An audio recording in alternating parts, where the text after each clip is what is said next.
सर्वांना नमस्कार. मिलन अभी आधा अधूरा है या स्टोरीचे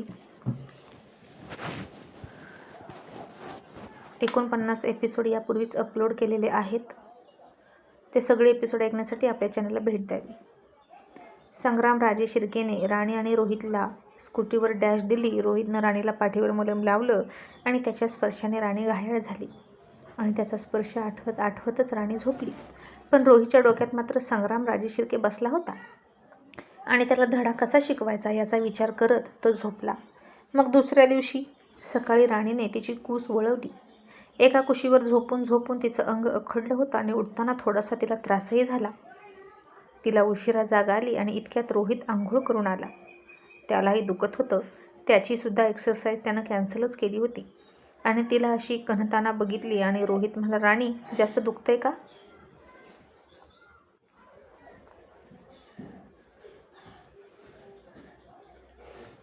तसं असेल तर आज तू कॉलेजला येऊ नकोस, आराम कर. आणि राणी म्हणाली, नाही सर, आधीच तर लग्न जवळ आलं आहे आणि खूप सुट्ट्या टाकाव्या लागतील. रोहित म्हणाला, राणी लग्न रोशनचं आहे, तुझं नाही. सुट्ट्या टाकण्याची गरज नाही, जमेल तसं कर. कॉलेजनंतर अर्धा दिवस तुझ्यासाठी रिकामा आहे. राणी म्हणाली, असं कसं?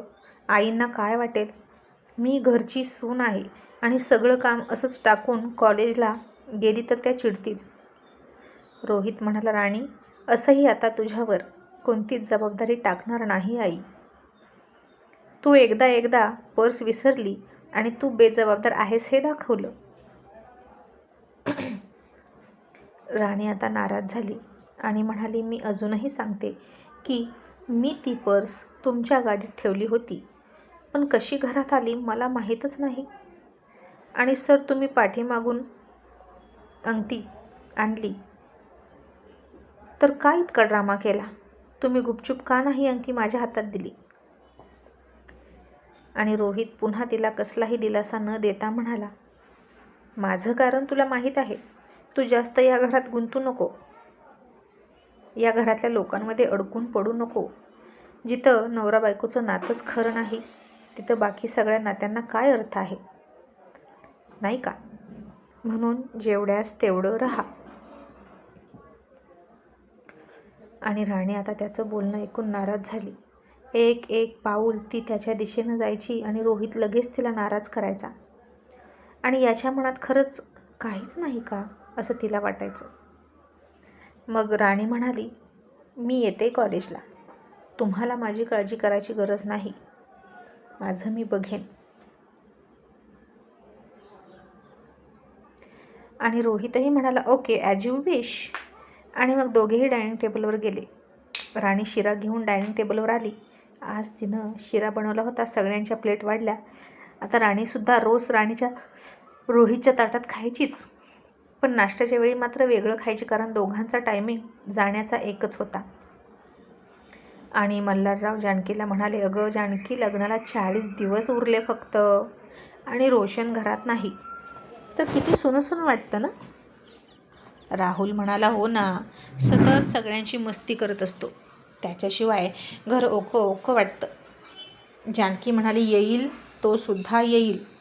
आणि आज दुपारी सगळे लवकर घरी या. रोहित, राहुल, तुम्ही डायरेक्ट मॉलमध्ये या. आणि सपना, तू लिस्ट कर आपल्या जवळच्या पाहुण्यांच्या खरेदीची आणि त्यांना रिटर्न गिफ्ट काय द्यायचं आहे तेही ठरव.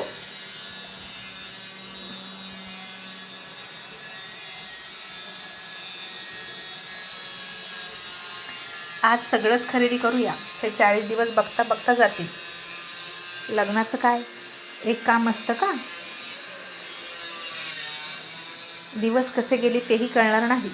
आणि राणी हसून म्हणाली, आई मला सांगा ना, मी काय करू? आणि सपना लगेच म्हणाली, राणी तू राहू दे, तू काहीही करू नकोस. शांत बसली ना तरीही उत्तम आहे. एंगेजमेंटमध्ये काय केलंस ते कळलंय ना मला. अशी सपना फारच तोडून बोलली आणि जानकीसुद्धा काहीच बोलली नाही. आणि राणीचा अपमान झाला. रोहितही काही बोलला नाही आणि तिचा जितका जास्त अपमान होईल तितकी ती सगळ्यांपासून दूर जाईल, म्हणून आता त्यानं राणीची बाजू घेणं बंदच केलं होतं. आणि राणीला एकटं पाडत होता तो. सुरुवातीला तर त्यानं खूप बाजू घेतली राणीची, पण आता 9चे 9 दिवस संपले या नावाखाली आता त्याचं उलटं काम सुरू झालं होतं. आणि नाश्ता करताना सगळ्यांसोबत राणी बसली रोहितच्या प्लेटमध्ये न खाताच, आणि राणीच्या हातचा शिरा आहे म्हणून आनंदातच शिऱ्याचा घास प्रत्येकानं तोंडात घातला आणि घातला तसा परत काढला आणि शी इतका कसा खारट शिरा केला आहे असं म्हणाले. राहुलसुद्धा म्हणाला, राणी तू शिऱ्यामध्ये साखरेऐवजी मीठ घातलंस का? अगं लक्ष कुठं होतं? आणि राणी म्हणाली, अरे बापरे, माझ्याकडून चुकून झालं वाटतं, सॉरी, मी आता दुसरं काहीतरी करते. तसा रोहित म्हणाला, राहू दे, आता खूप उशीर झालाय, काही गरज नाही. असं म्हणून सगळे राणीसह उपाशी निघाले आणि जानकीला तिचा खूप राग आला आणि राणी खूप घाबरली. माझ्याकडून आज कशी काय चूक झाली? आता आई मला किचनमध्ये सुद्धा घुसू देणार नाहीत असं तिला वाटलं. पण राणी तिच्या वेगळ्याच विचारात होती आणि त्यामुळे तिच्याकडून ही चूक झाली. आणि नेमकी तिची ही चूक रोहित आणि सपनाच्या पठ्ठ्यावर पडत होती. मग कॉलेजला गेले. सपना लेक्चरमध्ये सुद्धा राणीचं लक्ष नव्हतं. ती रोहितकडे बघतच नव्हती. कधीतरी बघायची, दोघांची नजरानजर झाली की पुन्हा नजर पाडायची आणि रोहितला बरं वाटायचं आणि ती हळूहळू माझ्यापासून दूर गेलेली चांगलं आहे असं वाटायचं. मग रोहित गेला आणि राणीसुद्धा बाहेर गेली, कारण मेघना मॅडम अजून आल्या नव्हत्या. पण आता मेघना मॅडम रस्त्यातच भेटलेल्या रोहितसोबत हसून हसून बोलत होत्या. रोहित इकडून निघाला होता, त्या तिकडून येत होत्या आणि दोघेही समोरासमोर आले आणि बसले गप्पा मारत. रोहितसुद्धा त्यांच्याशी जास्त हसत नव्हता, पण कॅज्युअली हसून बोलत होता आणि राणीला प्रचंड राग आला आणि ती पुन्हा क्लासमध्ये येऊन बसली. मग काही वेळानं मेघना मॅडम आल्या आणि त्या आल्या तसं त्यांच्या परफ्यूमचा सुगंध सगळ्यांच्या नाकात घुसला आणि मुलांनी तिच्याकडे टवटवीत चेहऱ्याने बघायला सुरुवात केली. सगळ्यांचे मरगळलेले चेहरे एकदम फ्रेश झाले. राणीचं मात्र कुठेच लक्ष नव्हतं आणि मॅडम शिकवत होत्या आणि राणीला काही ते पसंत पडेना.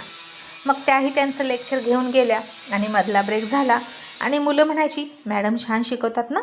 मनोजही म्हणाला, मॅडमची विषयावरची ग्रीप चांगली आहे.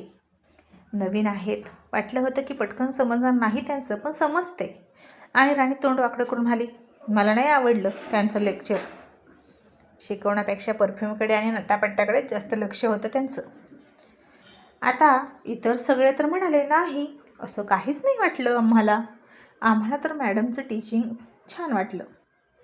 राणी आता रागात उठली आणि म्हणाली, पण मला नाही आवडलं ना? तर नाही आवडलं. आणि राणी उठून बाहेर गेली.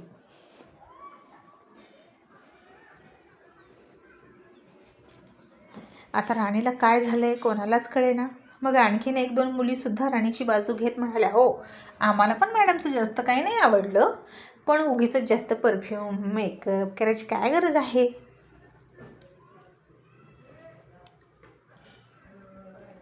आणि तुम्ही काय टाईम वेस्ट करताय त्यांच्यावर गप्पा मारून? आणि आता मुलं लगेच म्हणाली, आणि तुम्हाला रोहित सरांच्या शर्टवर गप्पा मारायला आवडतात ना? आम्ही ते ऐकून घेतो ना? तसंच आम्ही मॅडमवर गप्पा मारतो तर तुम्हाला का राग येतो? आणि झालं आता इथेच वर्गामध्ये रोहितचे समर्थक आणि मेघना मॅडमचे समर्थक अशी फळीच निर्माण झाली वर्गामध्ये. आणि मनोज राणीकडे गेला आणि तिला अशी सॅड बघून म्हणाला, काय झालं राणी, घरी काही प्रॉब्लेम आहे का? तुझ्या सासरची मंडळी ठीक आहेत ना? म्हणजे तुझ्याशी व्यवस्थित वागतात ना? तसं राणीच्या डोळ्यात पाणी आलं आणि तिने रुमालानं तिचे डोळे टिपले.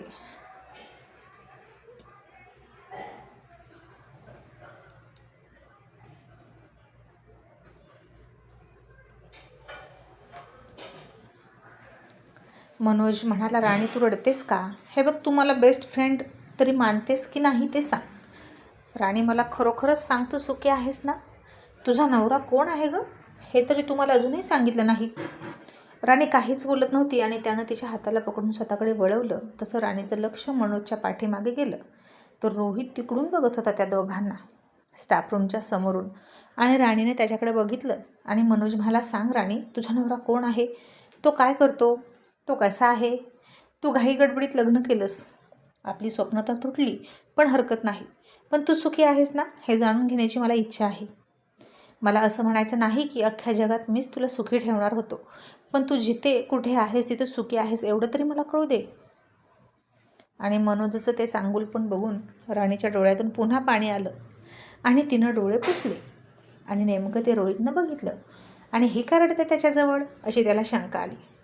रोहित आता तिथं आला आणि मनोजला म्हणाला, काय चाललंय, कसला ड्रामा सुरू आहे. तसा मनोज घाबरला आणि तिथून निघाला. इतक्यात राणीनं त्याचा हात पकडला आणि म्हणाली, थांब मनोज. तसं रोहितनं तिनं पकडलेल्या मनोजच्या हाताकडे थोडं नापसंतीनं बघितलं आणि ती रोहितला म्हणाली, सर आमचं थोडंसं पर्सनल चालू आहे, आम्ही फ्रेंड आहोत आणि म्हणून बोलतोय, प्लीज तुम्ही इथून जा. आणि आता रोहितला तिचा राग आला, त्याच्यातला मेल इगो जागा झाला आणि तो म्हणाला, एक्सक्यूज मी मिस मोरे, तुम्ही मला जायला सांगताय, मला. आणि राणी इकडं तिकडं बघून म्हणाली, तुम्हीच रोहित सूर्यवंशी आहात ना, मग मी त्यांनाच जायला सांगते. रोहितला आता राग आला आणि त्यानं हाताची घडी घातली आणि म्हणाला, नाही जाणार. तुमचा काय टॉपिक सुरू आहे मला कळलंच पाहिजे. राणीसुद्धा म्हणाली, का का कळलं पाहिजे तुम्हाला. आता रोहितला काय बोलावं ते कळेना आणि मनोज राणीच्या धाडशीपणाकडे चकित होऊन बघत होता आणि घाबरून म्हणाला, राणी चल चल इथून. आणि रोहित थोडासा आघासा साफ करत म्हणाला, ते काहीही असू द्या, पण मला कळलं पाहिजे की काय सुरू आहे. आणि राणी म्हणाली, मग ऐका ना, त्या मेघना मॅडम आहेत ना, त्यांचं टीचिंग आम्हाला आवडत नाही, याच्यावरच आम्ही चर्चा करत होतो. आता बोला तुम्ही काय कराल. रोहित म्हणाला, का काय झालं, इतर मुलांचा रिपोर्ट तर चांगला आहे. आणि राणी म्हणाली, पण मला त्यांचा वैयक्तिक प्रॉब्लेम आहे, तुम्ही दूर करू शकाल. आणि आता राणीला तर काही बोलावं हेच कळेना रोहितला. तिला नक्कीच जलस फील होत होती, हे नक्की. आणि रोहित म्हणाला, नक्की याच टॉपिकवर बोलत होता ना. आणि राणी तोंड वाकडं करत म्हणाली, नाही हो, आम्ही कॉलेजमध्ये कॉलेजचे टॉपिक डिस्कस करतो, घरचे नाही. आणि रोहित तिला डॅशिंग लुक देत नॉनसेन्स म्हणून निघून गेला आणि राणीसुद्धा म्हणाली चिडचिड करत, ब्लडी नॉनसेन्स. आणि मनोज म्हणाला, राणी आता तू सरांना असं कसं बोललीस, अगं जायचं ना गुपचूप इथून. आणि राणी चिडली आणि म्हणाली, त्यांना हेच पाहिजे की मी इथून निघून जावं, पण मी अशी तशी जाणार नाही, मी त्यांना सोडून जाणार नाही, अशी राणी आता खरं खरं मनातलं बोलली. आणि मनोज म्हणाला, राणी आता त्यांना सोडून म्हणजे काय. आणि राणी म्हणाली, राहू दे, तुला नाही कळायचं. आणि रागातच गेली आणि क्लासमध्ये बसली. आता तिला अशी रागात बघून मुली म्हणायच्या, हे राणी अगं इतकी का चिडली आहेस तू, आज जरा जास्त चिडलीस बरं का, आमच्या जिजूसोबत भांडली की काय.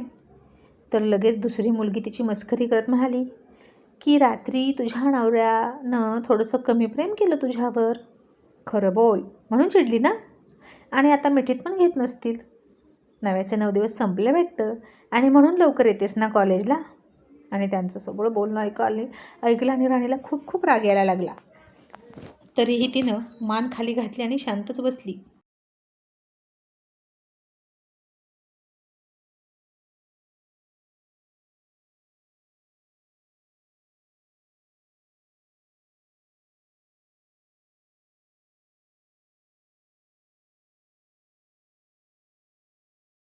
मग आता कॉलेजनंतर सगळ्या प्रोफेसरची प्राचार्यांनी मीटिंग घेतली आणि म्हणाले, आता या सत्रामध्ये आपल्याला ट्रिप काढावे लागतील, गॅदरिंग आहे, ट्रॅडिशनल डे आहे, असे वेगवेगळे फंक्शन घ्यावे लागतील, त्याची मीटिंग घेतो आहे आपण.